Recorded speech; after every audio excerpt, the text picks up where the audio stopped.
Hi, my name is Glenn Helton, student here at JTech. Today we're working on a 1993 Mazda MX-6.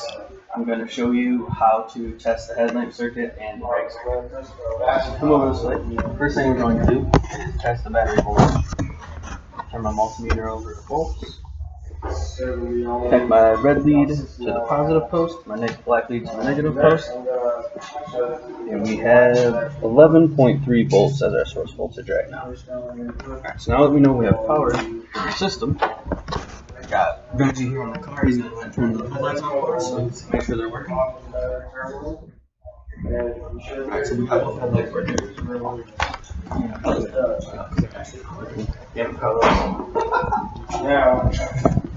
Alright, Reggie, you turn hit the brake lights for us. You see that the brake lights are working now. Alright, so the next thing we're going to do is we're going to identify the headlights. Come in here. You can see right here a 40 amp relay for headlamp. That's going to be right here. So what we're going to do now is we're going to take this relay out and we're going to test and make sure it works. Alright, so now we've got a relay out of the car. We've got it in a vise right here. What we're going to do is we're going to test to make sure our relay is working properly. So the first thing we're going to do is we're going to identify which of these numbers correspond to these prongs in here. So on the sides here we've got our 85 and our 87. That's going to be what energizes the coil and pushes continuity between posts 30 right here and 87 right here, and that's what gives power to the headlights. The first thing we're going to do is to test the resistance between our two posts, 85 and 87 posts. So we got our clips hooked up right there, and we see we're looking at 68 ohms resistance, which is a good thing. So then we disconnect these. Now we're going to make sure our coil is being energized. So all we have to do is take a jumper from a positive of the battery and the negative of the battery. Touch those two here. If you get real close, you should be able to hear it click. That's closing the connection between the 30 and the 87, providing power.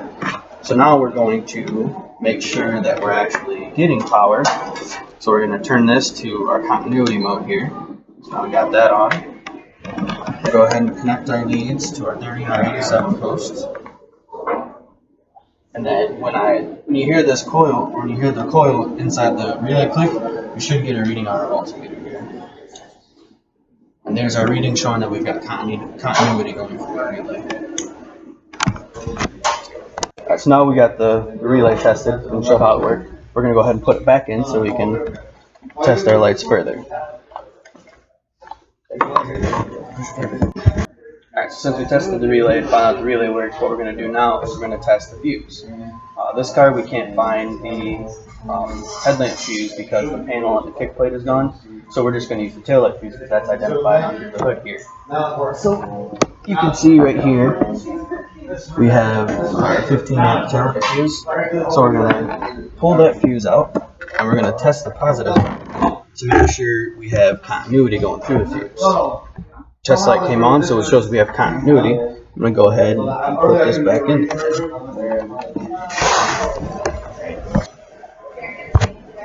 Alright, so now we're going to use our test light to make sure we're getting positive on our low beam and our high beam side.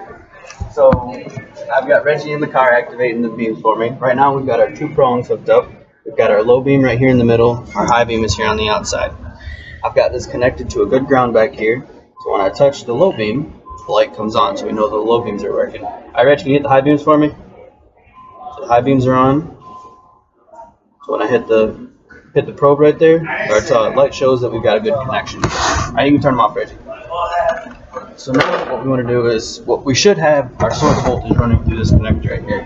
So I'm going to go ahead and put my black lead back on our ground, and then with the low beam light on, I'm going to touch the probe going into the back of that. And there we have our source voltage, so now we know that this connector is working properly. Alright, so now we've got the headlight bulb out. We're just going to double check it and make sure the filaments aren't busted on the inside, and then we're going to test the resistance on it. Flip this bulb over already. It looks pretty good. The connectors look really good. There's no corrosion on them. So now we just need to test resistance. So I'm going to hand the bulb to Reggie. He's going to hold on to it for me. We got our multimeter here. We got it set to ohms to measure resistance. Now all I have to do is touch the two prongs on the inside here.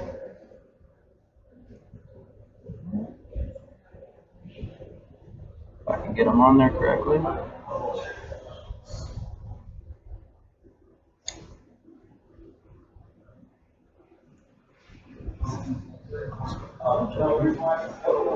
There we go.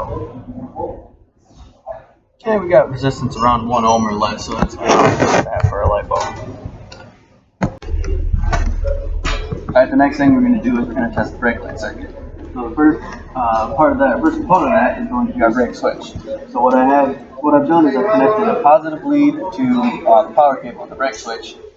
So when I touch this negative lead or this other lead to the ground, you can see that we're getting that source voltage out of the system. So when I press the brake pedal, we're actually going to push some of that voltage back through, and there you can see that little spike where it drops back down. That's showing that we've got voltage going back to our connector. So now we're going to go back and check out the connector.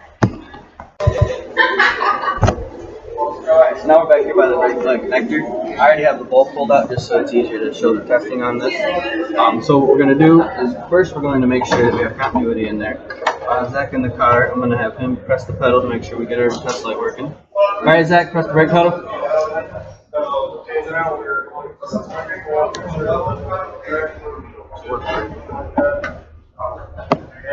First you got to make sure you connect it to the good ground.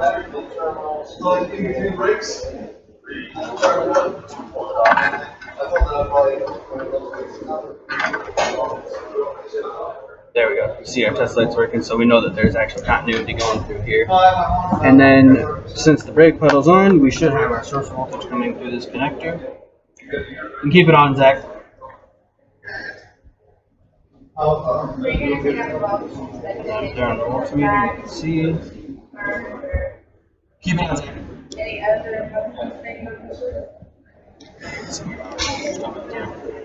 Okay, good. And just like we did with the headlight bulb, where we took the brake light bulb out, you can tell that the filaments are still good in here. Connectors are a little bit corroded, so that would have to be fixed. But since this is a test car, this is just for test purposes. Now what we're going to do is we're going to test the resistance, make sure we have good resistance in our bulb.